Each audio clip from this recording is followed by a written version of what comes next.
Welcome to the Embodiment Podcast. This show is for you if you see the body as more than a brain taxi. It's for people interested in coming home to the body as a holistic aspect of who we are and how we live. Episodes contain practical tips, exercises you can take away, and interviews with specialists from around the world. I'm your host for today, Mark Walsh.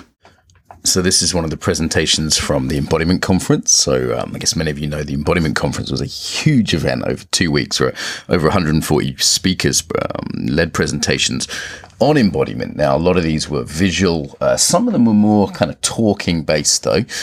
We thought, you know what, we could give some of these away as part of the podcast.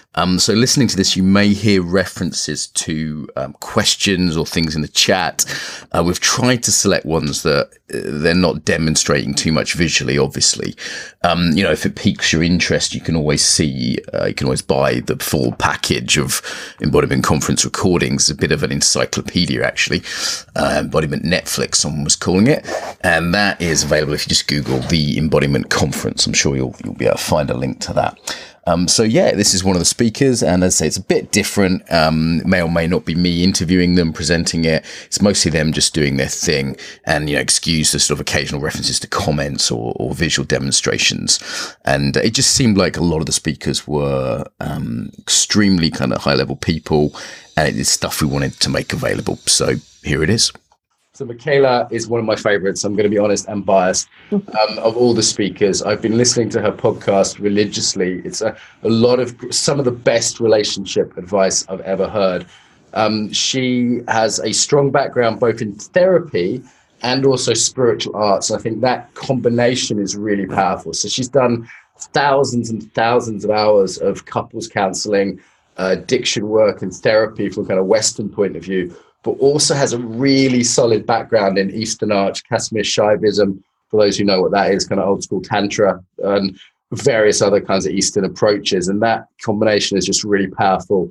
She was co-teaching with David Data for a long time, if people know who that is. And yeah, I think she's just one of the best people out there in this whole sex, love, intimacy type domain. Really trust her a lot. Super happy to have you here today, Michaela. Well, thanks for having me. Oh, people are giving you a round of applause already. So let's just hear a little bit about how you got into this. What was your kind of personal background that led you to be interested in these kind of issues? Well, I think the important piece in this, it's a long, long story, and I've written quite extensively, interestingly enough, after having been very private about it in my book, because it was something that people constantly asked about.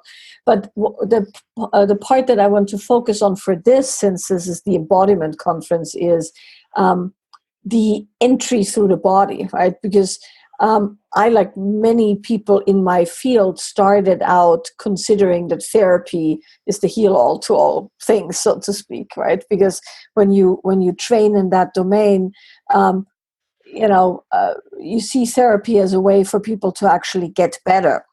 And over time, as I got into working with people one-on-one, because of course, first you go to school and then you do, practice hours and eventually you ramp up to actually see people. It turned out that the talking alone didn't do it, right? The talking alone is important. I'll say something about it in a moment, but it doesn't do it by itself. So how I entered into this particular domain that I'm in now is I already had some tantric training from my early schooling and my upbringing. And within that, I had also learned some ways and modalities and created some modalities, as a matter of fact, that allowed me to work with my body while working with people. And I worked with some pretty intense populations, both first in kind of a psych environment and then in the form of a celebrity rehab with a dual diagnosis background, where you essentially have people who have personality disorders and drug addictions, mostly based on the fact that there was a lot of sexual abuse and things of that nature. So very, very heavy trauma backgrounds in people. And so I combined the trauma training I had with the tantric training I had and the counseling training I had in a way that I could work with people and allow them to take advantage of the natural mechanisms in the body to free the body, right? And then work with the modalities around intimacy and around the therapeutic aspect to allow people to have relationships even though they were in a place of trauma, or even though they had sexual issues or body issues. And so that's how it came to be that I ended up where I'm now, where I essentially started combining things so people could have kind of a holistic experience and didn't have to rely just on one modality to kind of get them out of a tailspin. Okay, so you're used to crazy drug addict rock stars, so we're going to get on fine. It's all good. Yes. Archetypally. And so one of the things this conference is about bringing together different fields. So we have all these different people on from yoga and therapy and eco-psychology. And, you're one of those people that has a good sense of a bunch of them. What do you think they each bring to the party? Like, talk therapy alone isn't enough. There's trauma work. Why do therapists need tantra? Why do body workers need therapy? Like, what do they each bring? Yeah, well, it's interesting because I get this asked a lot, and I'm going to just say this is my opinion based on my background, right, and my practice, and not the ultimate truth, of course. People could take offense with the way I'm going to slice it. It's just how I use it and how I work with people using it. So, and there's other ways to do this, or other views on it. So with that disclaimer, I look at classical therapy in various forms as giving somebody a map. So if you get dropped somewhere in the wilderness, in California or so, the deserts of California, you won't know where the hell you are, right? You just know you have a problem. Suddenly, there's no water, and you can't see, anything on the horizon, and there you are. And so, talk therapy, well done talk therapy, and we'll talk about that in a second, essentially gives you an aerial map. It goes, you are here, right? And this is what's happening around you, and this is what led up to you being here, and here are ways out, right? Or if you can't find ways out yet, at least, it's like on the map, you are here with the big arrow, and there you are. And so that's one of the real good and solid aspects of doing proper therapy. And you get a sense of where you're at and how did you get there and what contributes. And I think that's a step that you can't bypass, because otherwise you're in some territory that you think is one thing. And then way later on, when you finally hacked your way through the undergrowth and you're out, you're going, oh shit, I wasn't at all where I thought I was. So that's one aspect of talk therapy that's really good. The other aspect of talk therapy that's often neglected to mention, because of course, you'll know in a second why, is that essentially, even if the therapist does nothing other than sit there and get paid to look alert, and some people do that, right? The fact that you're sitting with somebody who gives you undivided attention and you have to verbalize your thought process aloud already does an amazing job. Because that barely ever happens. We don't sit home and talk at the wall, or we get distracted and, there's no focused time. So that in itself is very useful because it actually massages the brain and brings forth things in the brain that make us much more clear and organized and structured. And that's super helpful. So that's talk therapy, right? Mm-hmm. Then when we look at how we deal with the things we found out in our life in general, talk therapy is not a very good option in the long run because it takes a long time the way classic therapy is done. And it's not goal-oriented or focus-oriented. Now, there is some short-term therapy, but those aspects usually neglect the fact that our body keeps to quote Bessel van der Kolk, who is, a famous embodiment expert, our body keeps the score, right? Our body doesn't forget. Our patterns are such that the body has created all kinds of closures and defense and mechanisms and patterns and behaviors to cope with whatever has happened to us, and also to prevent it from happening again. Yes. So, for instance, now when we talk about embodiment and intimacy, we are talking about people wanting to engage in relationship with massive closures, trauma patterns, coping patterns, and triggers involved. And all of those, of course, come to the forefront and come online once you start engaging intimately or sexually or both with someone. So in order for those areas to be addressed, the body has to be involved. And there's several ways you can go. One of the ways you can go is with something like somatic experiencing, Peter Levine's modality, which is very good and solid. And people are usually well trained, qualified practitioners. We had one on the conference, Betsy, one of the senior people. If people are well trained, that's a really good modality because it bridges the talk with the somatic.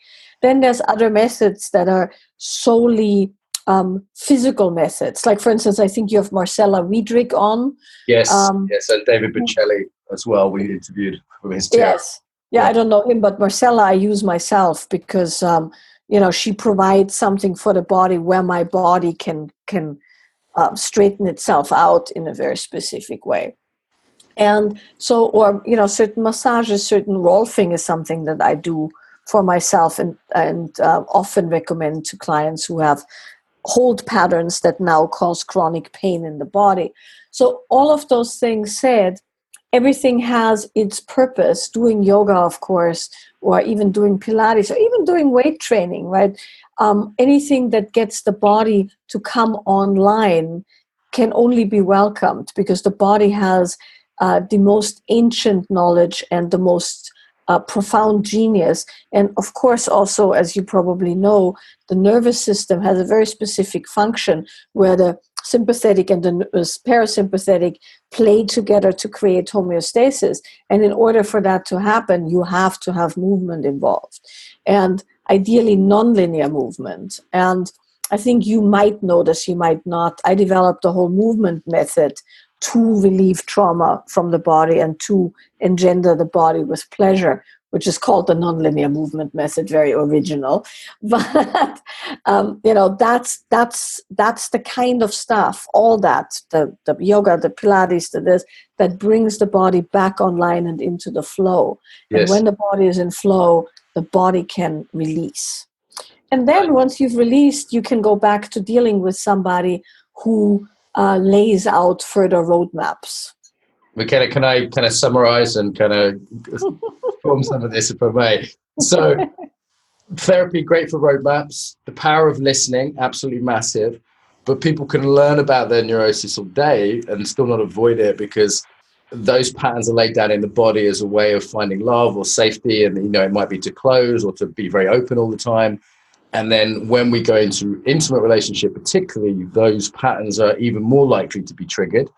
And at that point, we even need to kind of do embodied work to build other ways of being and to address the trauma that makes real intimacy very difficult. As one of my trauma teachers said, trauma is toxic to intimacy.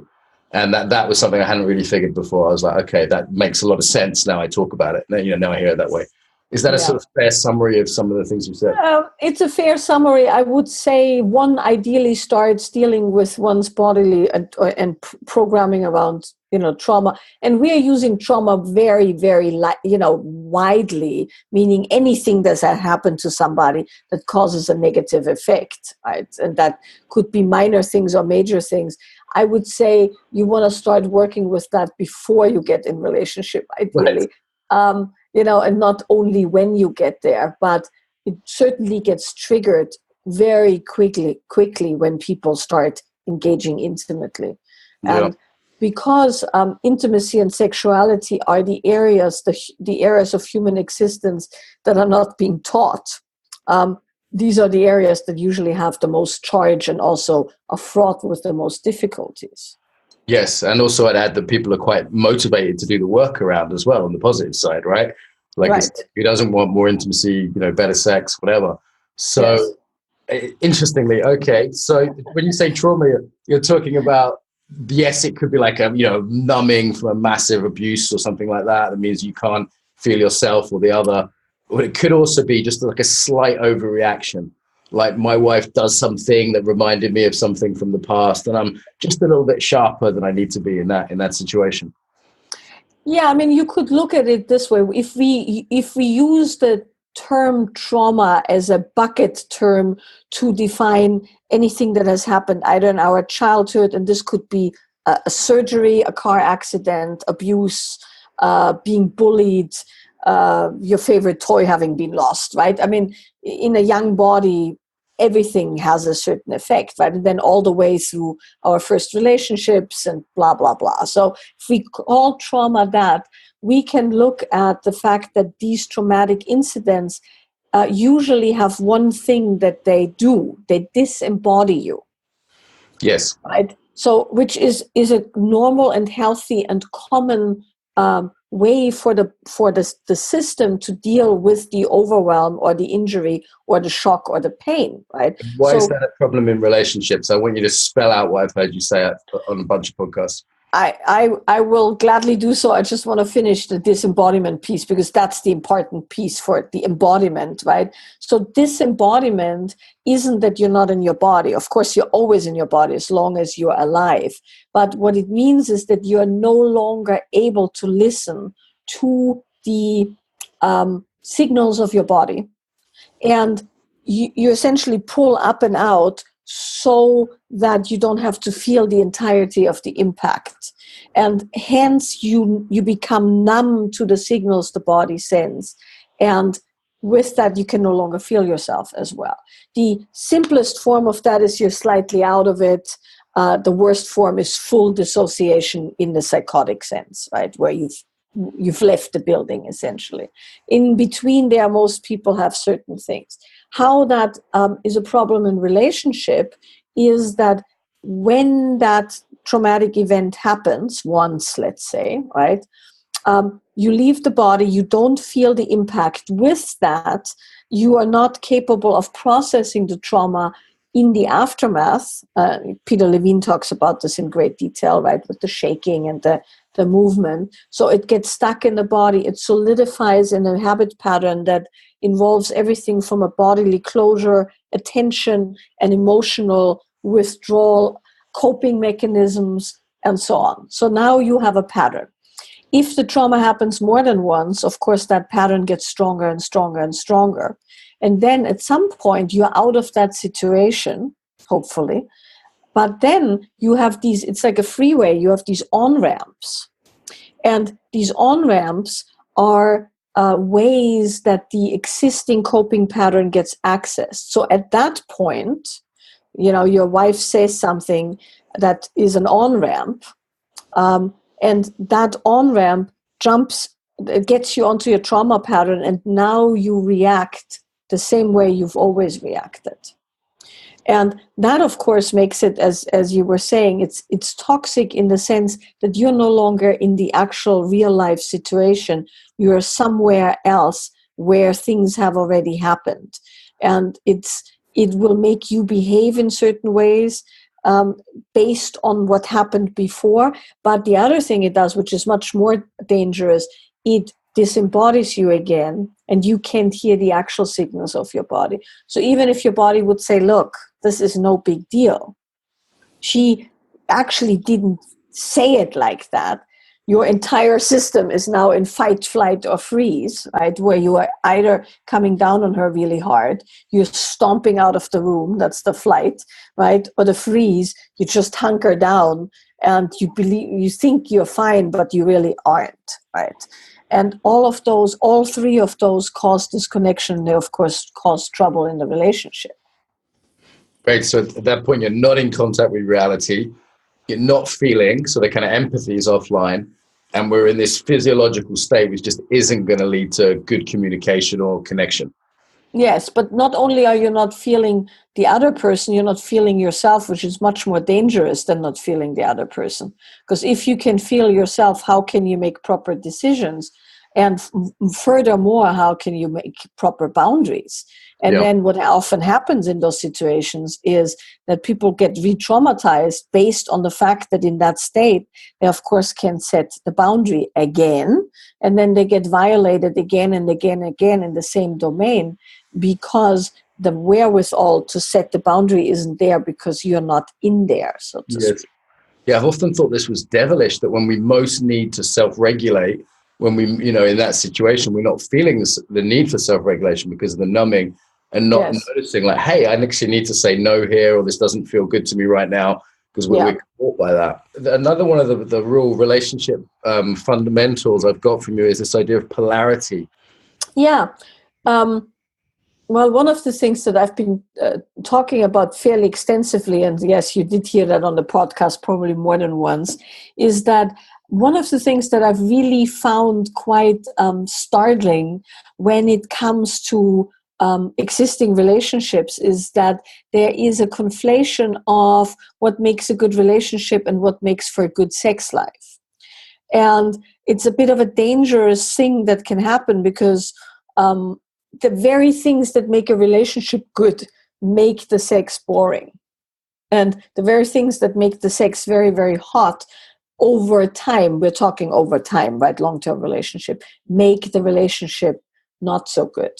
And so the thing to consider when we talk about polarity, which is a bit somewhat outdated term, which I'll talk about in a second, but what we're essentially looking at is that relationship between two people is built on sameness.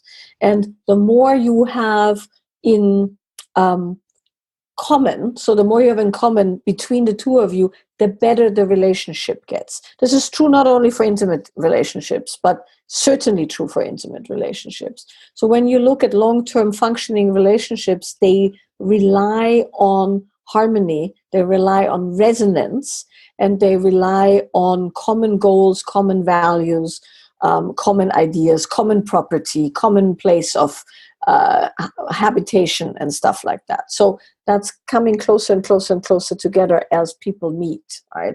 So, but what happens first is you meet someone and you're very different human beings. And because you're very different human beings, there's a strong arc of attraction, which is sometimes called polarity because there's two poles.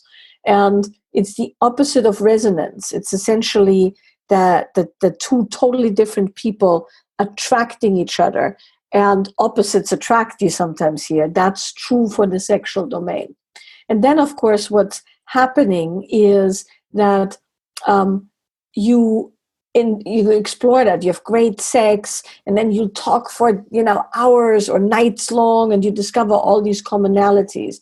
And the more commonalities you discover, the better you're going to feel about being with this person. And then you move in together, and now you have joined friends, and now you live together, and you start a business together. Exactly, all of those kind of things.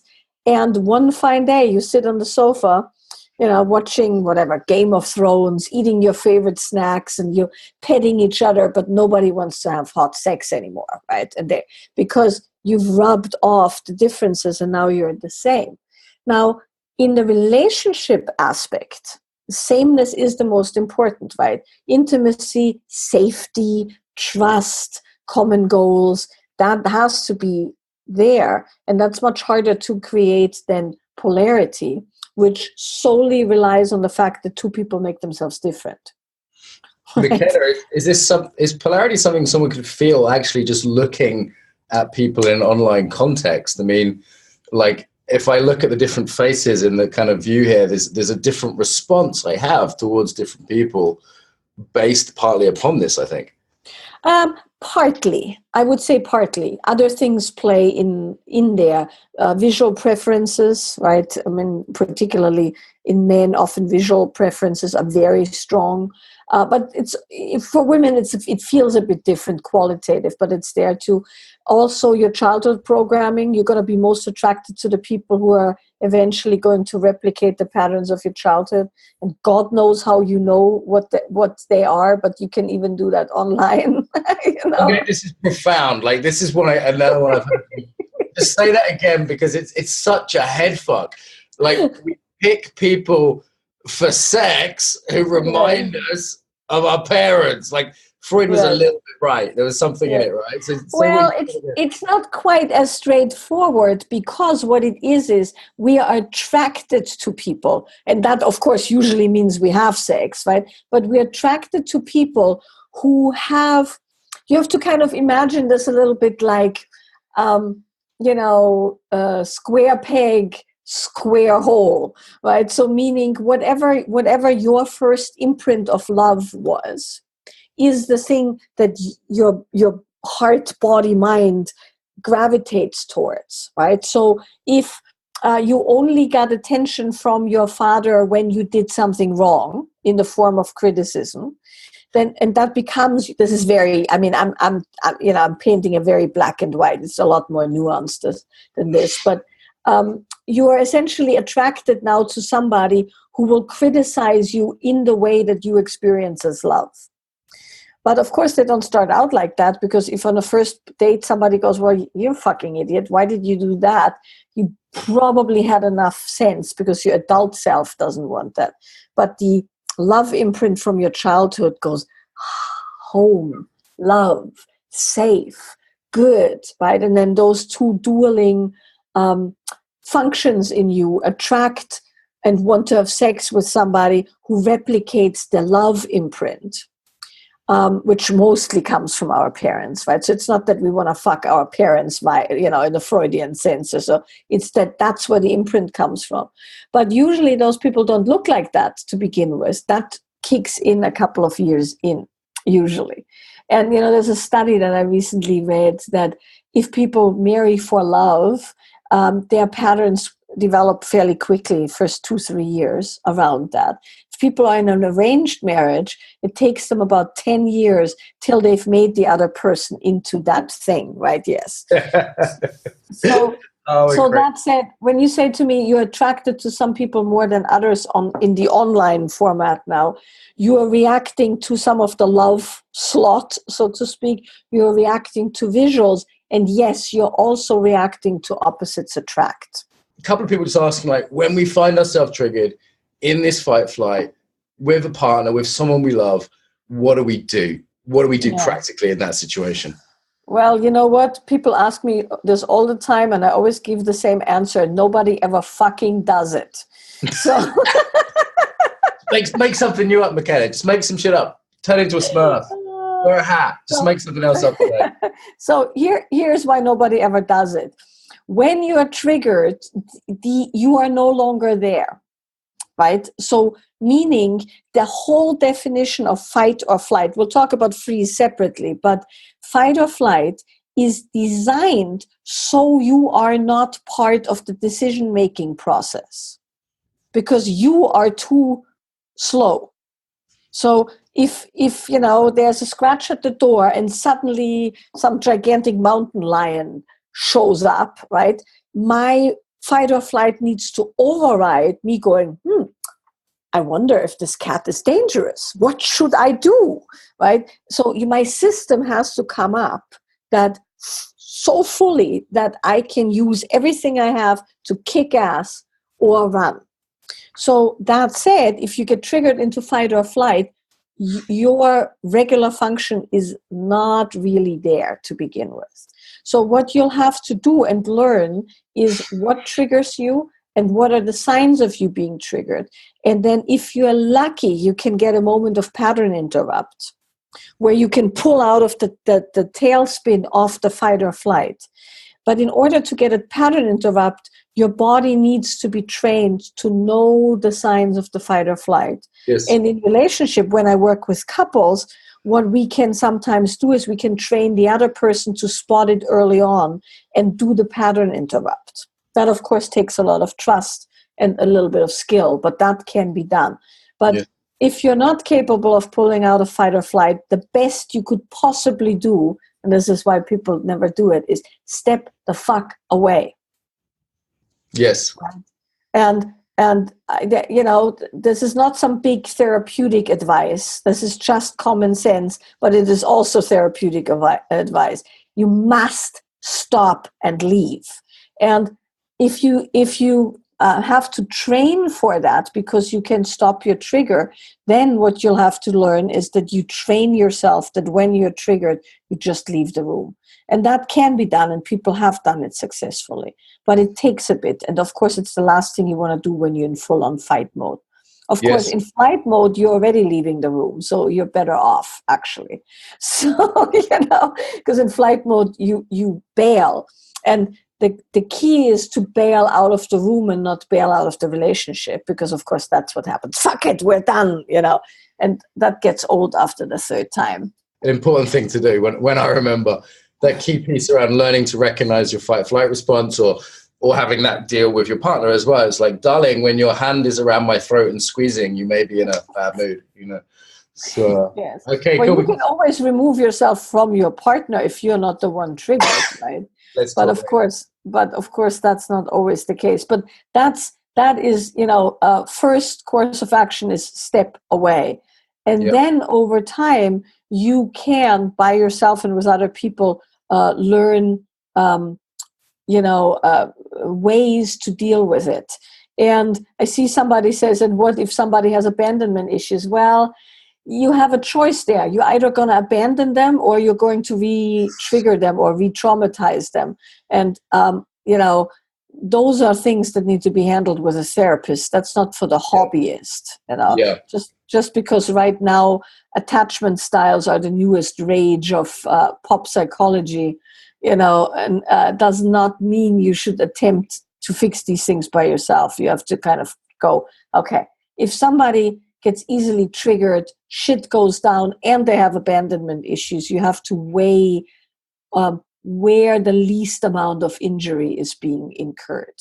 Can you suggest that you can change your first love imprint? Can you change that love imprint? Or is it like once you like the big booty or the abandonment style or whatever it is, that's it forever? That's a very multi-layered question. In theory, yes, you can change aspects of it. Beware of anybody who tells you that you can change it all the way, because they essentially are neglecting the fact that your entire brain is networked around these things, and that if you would eliminate that particular love imprint, you'd eliminate a whole shitload of other things, right? But can you reshape that love imprint? Absolutely. It will always have threads into the rest of your behavior, but you can certainly learn to not have such a bottomless hole where the imprint is, right, for instance. Because, of course, we're talking only about reshaping the negative love imprint. Nobody wants to reshape the positive love imprint necessarily. But yes, you can, and there's very specific ways you can do it through the body, actually, a combination of somatic modalities and engaging with the topic in a very specific way, where you reinforce areas that are weak, and you both internally and externally gather skills that counteract that particular imprint. Thank you. I've just seen Joel Levy, who's one of our most senior teachers on the entire course here. So I want to say hello to Joel. And some more good questions here. One around the nonlinear method. Michaela, I would love to see the nonlinear method. Is that possible? Could you lead us through a little computer nonlinear, or is it not possible to do in this? No, I think that wouldn't do it any good. But I have a video out that we made that shows it. So we can post that possibly. If that's something you want to do. I don't want to teach some half-ass, truncated thing, because it takes a little bit of explanation to do it. But what I can say, one outcrop of nonlinear, and actually if somebody goes on my website, under the teacher training, there's a link that goes to a nonlinear page, and on that page is a little demo video where you just see some of the moves and what it looks like and what it feels like. But one thing that you can do, everyone who's watching and listening, is you can for a moment close your eyes, and as you close your eyes, start moving your body in the chair or wherever you are just a tiny little bit. So you can kind of wiggle your ass in the chair or move your spine or something like that. But close your eyes to do this, because it will internally reference you. And then when you close your eyes, what you're going to do is you're going to move with whatever you are feeling. So what that means is, let's say you feel irritation, you move as irritation. You feel fatigue, you move as fatigue. You feel mental stimulation, you move as mental stimulation. So you're not doing an interpretive dance. You're simply moving with whatever arises, and then that changes, and then you move as that, and then you move as that.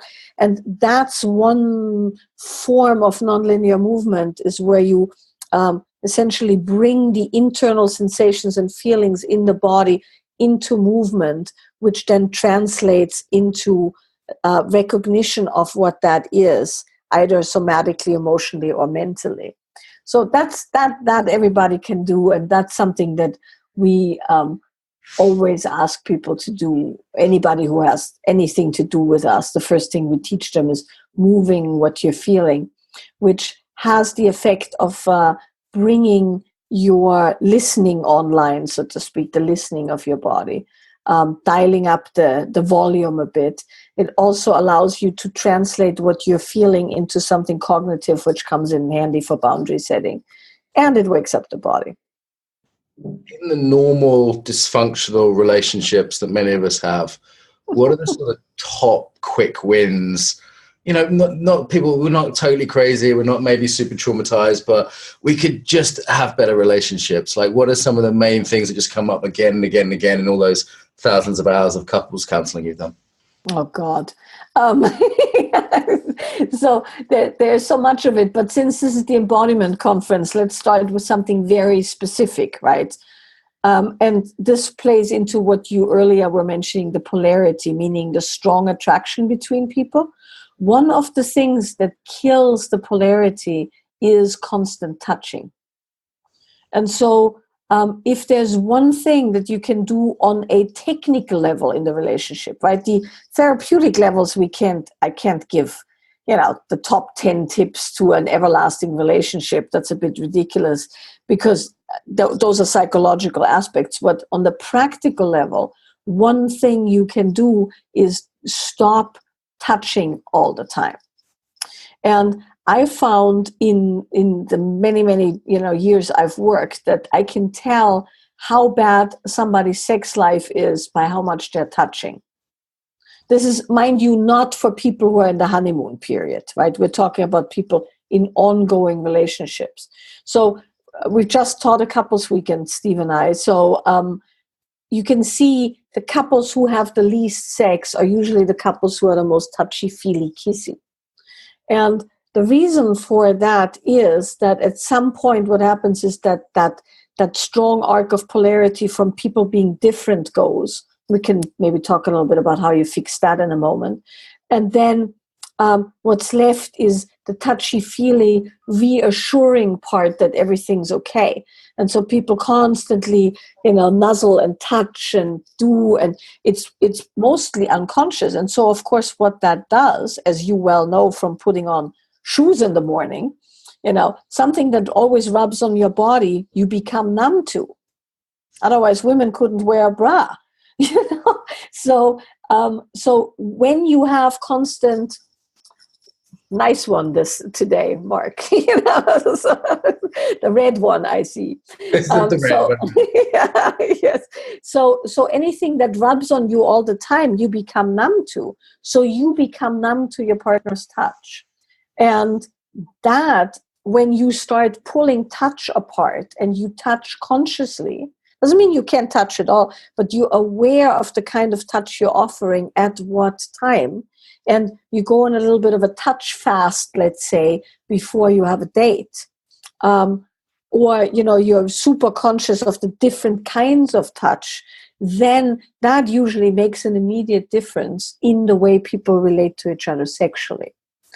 And so the same applies to constantly muddling all issues of the day into one stream of consciousness exchange between the partners. So, meaning if every conversation is peppered with what are the kids doing and we need to get milk and did you pay the gas bill and oh my God, it was so bad at work today, you're essentially mixing all the different strands of your existence together into this mush of trite shit, so to speak, right? Necessary, but nonetheless trite, stream of conversation. And so pulling conversation apart into focused kind of silo-like, topics, and then actually spending some time talking about things that are not the daily stuff usually creates an immediate spark in a relationship. So, but that takes some discipline. That would mean that if you want to go out in the evening and you want to enjoy each other with, with each other in a sexual kind of a way, then if you sit across from each other on the table and you talk about the gas bill, it's probably not going to be that sexy, right? Yeah. But of course, these things need to be handled. So you handle them beforehand, and then you bring other parts of yourself to the equation so that your partner sees you as an independent human being and not just as the person paying the bills.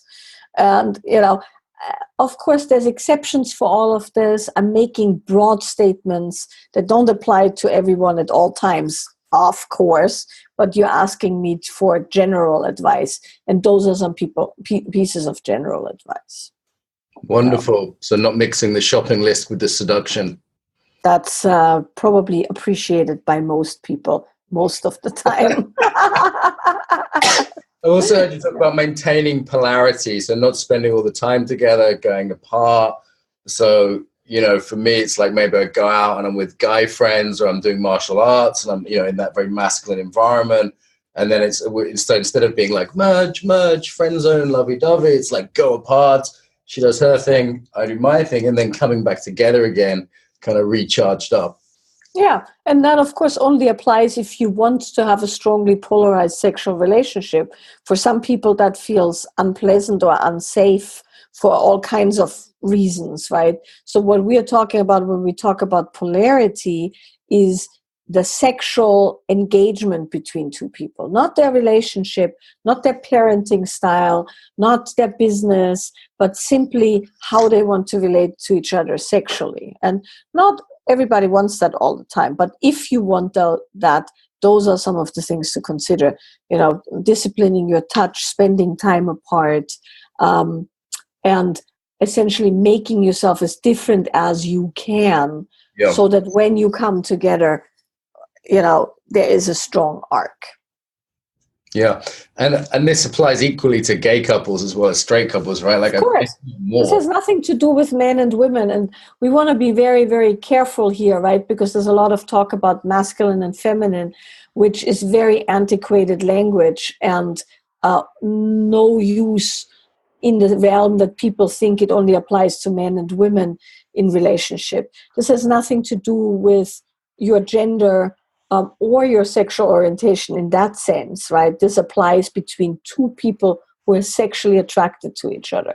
Can be two women, can be two men, can be a man and a woman. It makes no difference. These are laws of polarity, so to speak, not laws of gender and identity. Wonderful.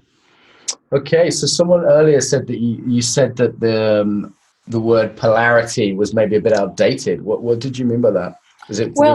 That's exactly what I was referring to, right? Most people nowadays, in the way that it's used in the tantric and whatever conscious sexuality circles, they call it masculine and feminine. And masculine and feminine then gets conflated with men and women, because some people take masculine and feminine to mean the thing that it means in the dictionary, which is manly or womanly in one's traits, right? Yeah. So then people go, then you hear all this weird stuff around, I must deepen into my masculine. No, you don't. Your masculine is always there for you. You might not use it as much as you use other parts of you because, habit or demand or pattern or preference. But there's not, to say you have to deepen into your masculine is to say I have to deepen into my ice skater, right? I mean, you learn how to ice skate or not, and then you have a skill and you apply that skill through the body. But your body is there to do things. And your masculine and your feminine are equal aspects within your being. You could call them go and flow. You could call them penetrator and the one who surrenders. You could be less polite about it and call it the fucker and the fucked. You could do all kinds of things. Structure and movement. Yin and yang. Following. You Yin could and call yang it yin and yang. Yeah. And in the tantric traditions where all of this originates, right, the reason the terms masculine and feminine are used is it's a translation of Shiva and Shakti, the male and the female aspect of the deities. And so that's where it comes from. But that's not to be confused with men and women. So in polarity, what we're looking at is the two people who both have masculine and feminine, for the sake of the sexual play, and these are tantric principles, if you want to say so, for the sake of the sexual play, one person assumes the masculine pole, one person assumes the feminine pole. Those two tussle, and eventually they merge. And when they merge, you have that moment of union. The sacred union people always talk about. And then for the sake of the play, the play of the erotic, you pull it back apart and then they come back together. But that's only possible if you are willing to relinquish one aspect of your being temporarily for the sake of the sexual play. So let's say you want to play in the masculine domain, which I'm assuming you would want to, and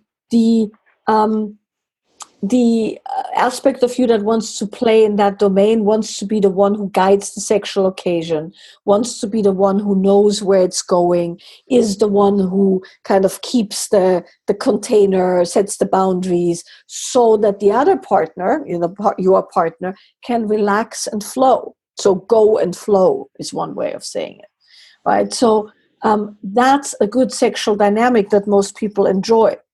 If you're stuck in that dynamic and you can never be the one who leans back and relaxes, well, that's a pretty fucked up sexual dynamic, right?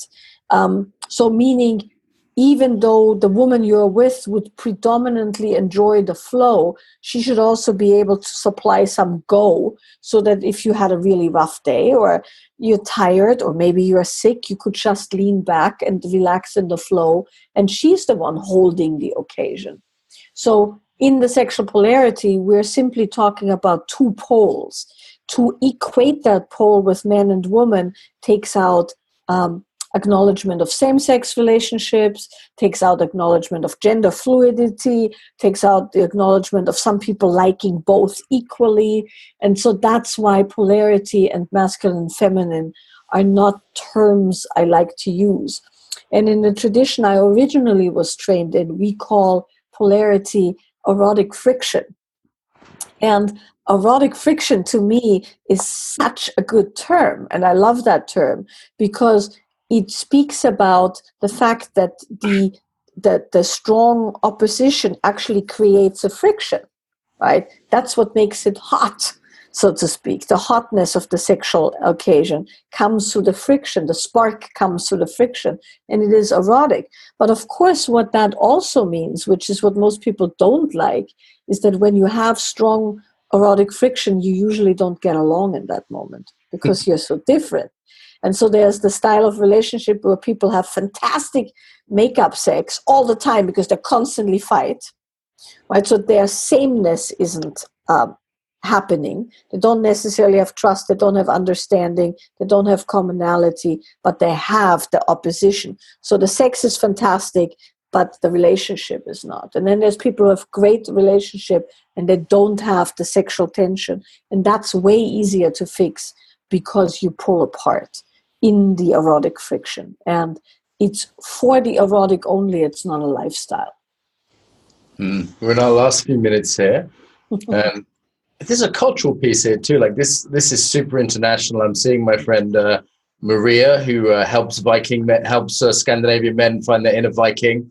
I'm seeing people I know here from South America, from North America, and you teach all over the world. What's the cultural piece here with this polarity and yin and yang? Well, it's very fraught, and this is the other reason why polarity and yin and yang is the least applicable of the terms, because in the Taoist tradition, the definitions are very different than in the Tantric tradition. So it doesn't actually line up with the receptive and the, but in the Shiva Shakti or masculine, feminine, go flow.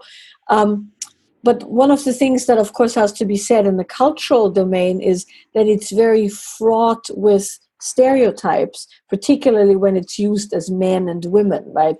All men need to get into their masculine. But at the same time, masculinity nowadays is toxic.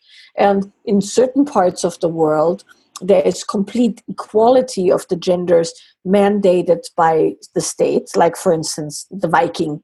I mean, when you think about it, the Vikings, right, like such a strong, potent people, right, both men and women. And it's kind of interesting when you look at the trajectory, because in the Viking culture, women could kick ass as much as men, right?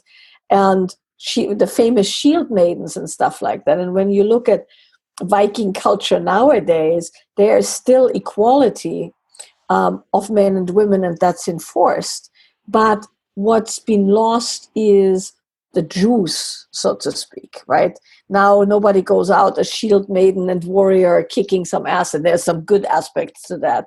And it's become very, very, very, very mellowed down culturally, where the aggression has been taken out. And there is a place for that, of course, because nobody should get harmed or violated and stuff like that.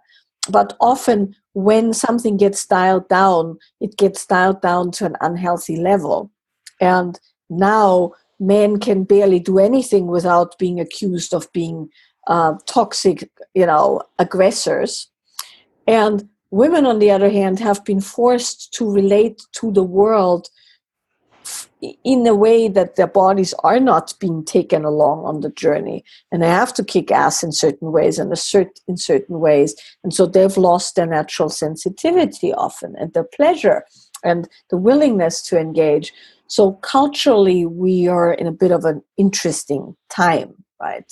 To say the least. And within different cultures, I mean, we do Australia, Europe, and the US, several times each year, and there is certainly cultural differences. And the Germans have a very different feel in their sexual engagement than have the Swedes, than have the Australians, than have the Americans. So there is cultural differences, and often those cultural differences, though, come from, well, it's a broad generalization again, but one thing that we definitely notice is that the more care people experience in their environment, meaning, like, for instance, where I grew up in Austria, everybody has health insurance, right? And everybody has a basic social support, and people have regulated work hours. So people's nervous systems are a little bit less on edge, right, in certain parts of the world. While in other parts of the world, like where I live now, for instance, right, California is considered mellower than the East Coast, for instance, people's nervous systems are super jacked up. And that, of course, the way your nervous system is living in the world has a huge impact on both your sexual pleasure, sexual performance, relational engagement, and then that, of course, trickles up into societal engagement. Michaela, unbelievably, we're on time here, so we need to wrap this up. thank you very much for penetrating, opening. I'm a bit in love with you, but it's probably just because you remind me of my strong Irish mother. It's absolutely fantastic to have you on. Listen to her podcast, everyone. Listen to it. It's just amazing. Get to her workshops if you can. I've heard them recommended by people I know who are really, really picky in this field. Like some of the people I know.